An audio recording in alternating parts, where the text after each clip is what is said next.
While performing medical screenings for a summer program, a 9-year-old girl stepped on the scale and weighed in at 132 pounds. I do not even weigh 132 pounds. Unfortunately, that was not an anomaly that summer. Over 800 children were screened, and 50% of them ranked in obese category. Public schools should place the same emphasis on physical education in the curriculum as core subjects receive by implementing cross-curricular activities as well as a designated physical education class time throughout the entire academic year. I will first prove there is a need for curriculums to provide physical education on a daily basis during the academic year. Then I will describe the various methods of introducing this physical education into the curriculum. And finally, I will show that the plan is practical and effective for the students' physical health as well as their academic health. The lack of activity is causing sedentary lifestyles in our children. Due to computers and other electronic systems such as Wii, PS3, and Xbox games, our children are spending all of their leisure time sitting. Even young children are receiving electric vehicles instead of bikes, which promote physical activity. The American Heart Association recommends 150 minutes per week of physical activity for elementary school students and 225 minutes per week for middle and high school students. More emphasis is already being placed on standardized testing and physical activities being replaced by core academic time. The Morbidity and Mortality Weekly Report in March 7th of 1997 states that most states and school districts do require physical education. However, only one state requires it on a daily basis from kindergarten through 12th grade. The CDC states that in the last 2 decades, type 2 diabetes has been reported among U.S. adolescents with increasing frequency. This is something usually found in adults age 40 and over. These epidemics of obesity are caused by low physical activity, mainly in the age groups of 6 through 19 years of age.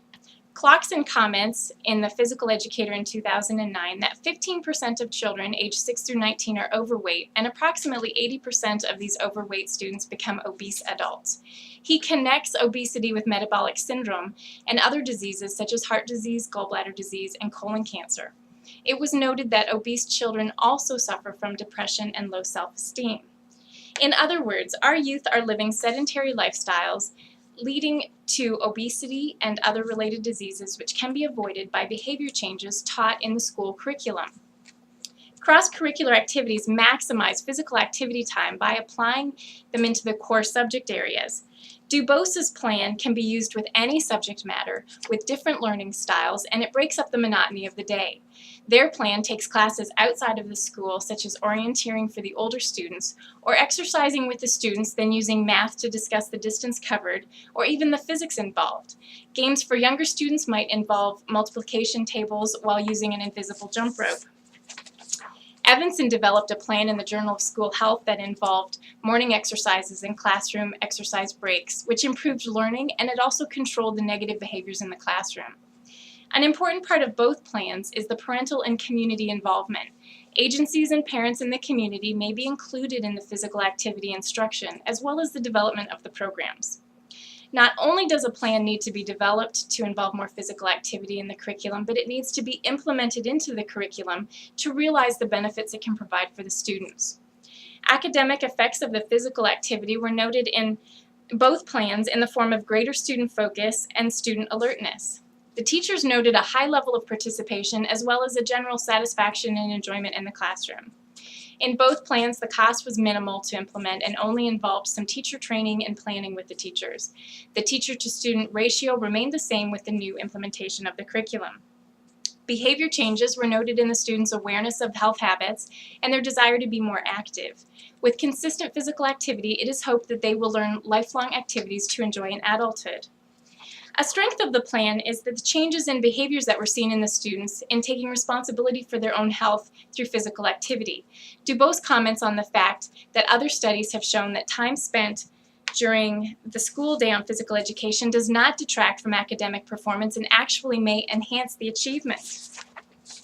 One weakness of the plan is that teachers' concerns about having enough time to cover all of the subject material for the academic requirements for standardized testing, and the fact that they would be more responsible for the students. The MMWR report also states that the school programs that promote regular physical activity could be the most effective strategy for reducing the public health burden of chronic diseases associated with sedentary lifestyles. Public schools should place the same emphasis on physical education in the curriculum as core subjects receive. So, while we've been looking at the issues in the United States, this is a global epidemic. If every country would mandate changes in school curriculums to include more physical activity, it would result in improved quality of life and a reduced cost of health care. We should help our children and students to realize the future opportunities that await them by teaching them to live and maintain a healthy lifestyle through physical activity and health education in school and home. The U.S. Department of Health and Human Services state that due to childhood obesity, the current generation of children may not outlive their parents. The time for change is now. Thank you for your time.